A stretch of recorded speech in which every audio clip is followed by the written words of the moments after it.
మేము నాగర్పాడు 36వ వార్డు నుంచి వచ్చాం. నా పేరు వద్దగిరి జ్యోతి. నేను 36వ వార్డు వాలంటీర్గా కొన్ని సంవత్సరాల విధులు నిర్వహించానండి.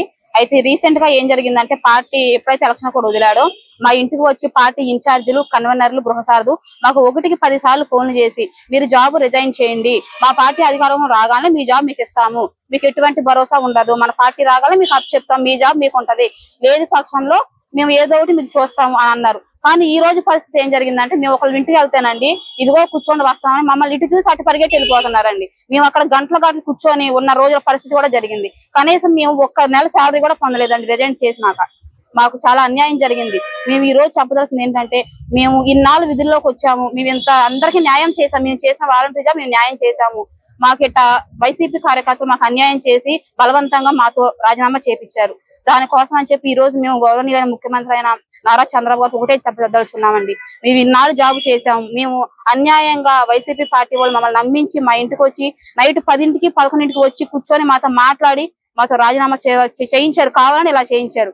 మేము ఇక వాళ్ళ టార్చర్ తట్టుకోలేక ఆఖరి మాకు వీడియో కూడా పెట్టారండి. మేము ఇచ్చిన జాబులు మేము తీసుకుంటున్నాం, ఈ రోజు మీకు ఇవ్వడానికి అభ్యంతరం ఏంటి, మేము ఇచ్చాం, మా పార్టీలో మేమే పెట్టింది ఈ వ్యవస్థ, మరి మా జాబులు మాకు ఇచ్చేయమంటే మీరు ఎందుకు ఎవరు అని అడుగుతున్నారండి. దానికి ఆ వాళ్ళతో మాటలు పడాల్సిన అవసరం మాకు ఎందుకు? నైట్ 10 దాకా మా ఇంటికి దేనికి రావాలండి? ఎవరైనా సరే ఈ టార్చర్ తట్టుకోలేక మేము రిజైన్ చేసామండి. కానీ ఈ రోజు మేము వెళ్తుంటే వాళ్ళ ఇళ్ళకి వెళ్తానే మాకు ఎటువంటి సమాధానము లేదు, ఎటువంటి రెస్పాండ్ లేదు.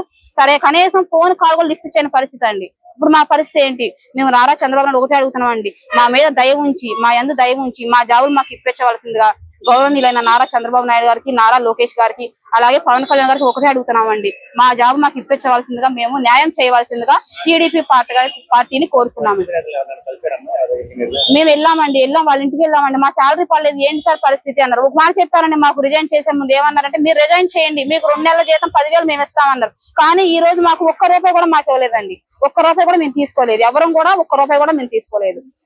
మాకు న్యాయం చేయాల్సిందిగా మేము టీడీపీ అభ్యర్థులను ఒకటే కూర్చున్నామండి. ఇది కూడా మేము రిజైన్ చేసిన లెటర్స్. మేము ఏ పార్టీ తరఫున మేము పని చేయట్లేదండి, మా వాలంటరీ వ్యవస్థను మేము చేసామండి.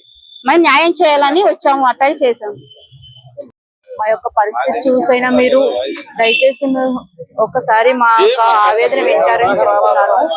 ఏంటంటే అయ్యా, మేము వాలంటరీలుగా 5 సంవత్సరాలు మేము ఏ పరిస్థితిలో ఉన్నా సరే నేను బండి మీద వెళ్ళి ప్రతి ఇంటికి వెళ్ళి ప్రతి పథకాన్ని గురించి మేమైతే చెప్పాము. రాజీనామా చేయము అన్నా సరే మా యొక్క ఇన్ఛార్జీలు ఎవరైతే ఉన్నారో వాళ్ళు వచ్చి రాజీనామా చేయాలి, తప్పదు, మీరు చేస్తేనే ఎదుటి వాళ్ళు కూడా చేస్తారు అని 4-5 సార్లు వచ్చారండి. నేను హ్యాండిక్యాప్డ్ పర్సన్నే, మా వారు కూడా హ్యాండిక్యాప్డ్ పర్సన్. ఆయన కూడా మాకేం ఆధారం లేదండి, ఇచ్చే 5,000 కోసం మేము వాలంటీర్లకే చేసుకునే వాళ్ళము. వాళ్ళు ఏమన్నారంటే, మీరు రాజీనామా చేస్తే 2 months శాలరీ ఇస్తామన్నారు. నా పరిస్థితి, నేను హ్యాండిక్యాప్డ్ ఉన్న యాక్సిడెంట్ అయింది కాబట్టి ఇప్పుడు ఈ కాళ్ళు కూడా నాకు ఏం నడవనివ్వట్లేదండి. ఒకప్పుడు కర్రపట్టి నడిచేదాన్ని అండి, ఇప్పుడు అది కూడా లేదు. రాజీనామా చేస్తే మీకు శాలరీ ఇస్తాము, తర్వాత మన పార్టీ వస్తుంది, మిమ్మల్ని తీసుకుంటాము అన్నారండి. అప్పుడు కూడా మేము అడిగామండి, మాకు ఇంకే ఆధారం లేదండి, మాకు భరోసా ఇవ్వండి, మేము రాజీనామా పెట్టమని అన్నారు. సరే మీరు పెట్టండి, మేము చూసుకుంటాము అన్నారండి. ఇప్పుడు మేము ఎలక్షన్ లో కోడ్ ముందు నుంచి అడుగుతున్నామండి. ఎలక్షన్ లో 2 months శాలరీ కూడా ఇవ్వలేదు. ఎలక్షన్ కౌంటింగ్ ముందు రోజు కూడా మేము శాలరీ గురించి అడిగామండి, అప్పుడు ఏమీ చెప్పలేదు. ఇప్పుడు కూడా మేము వాళ్ళ శాలరీ గురించి అడిగితే ఎవరు ఏం మాట్లాడలేదు. ఇప్పుడు మా జాబుల గురించి అడిగితే వైసీపీ వాళ్ళని ఒక్క సమాధానం కూడా ఎవరు ఏమీ చెప్పట్లేదండి. ఇప్పుడు మేము కోరేది ఒకటండి, రాజీనామా చేసిన మా యొక్క ఆవేదన మీరు ఒకసారి వినండి. మాకు ఆధారం ఏమీ లేదు, మా దయవృత్తాలు ఇచ్చి నారా చంద్రబాబు నాయుడు గారికి, పవన్ కళ్యాణ్ గారికి, లోకేష్ గారికి మా విన్నపాన్ని వినిపించుకుంటున్నాము.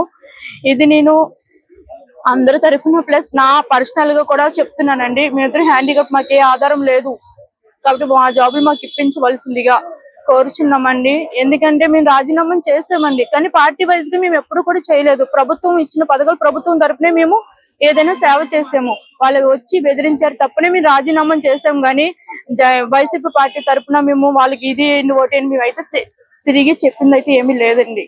ఇదండి మా పరిస్థితి. అయితే దయచేసి మా మీద కూడా మీరు దయ ఉంచాలని, మా వారేనండి ఆయన కూడా వాలంటరీగానే చేశారు, దయచేసి మా దాని మీద ఆధారపడి ఉన్నామండి. మాకు జాబ్ ఇప్పించవలసిందిగా, మా విధులు మమ్మల్ని తీసుకోవాల్సిందిగా కోరి ప్రార్థిస్తున్నామండి.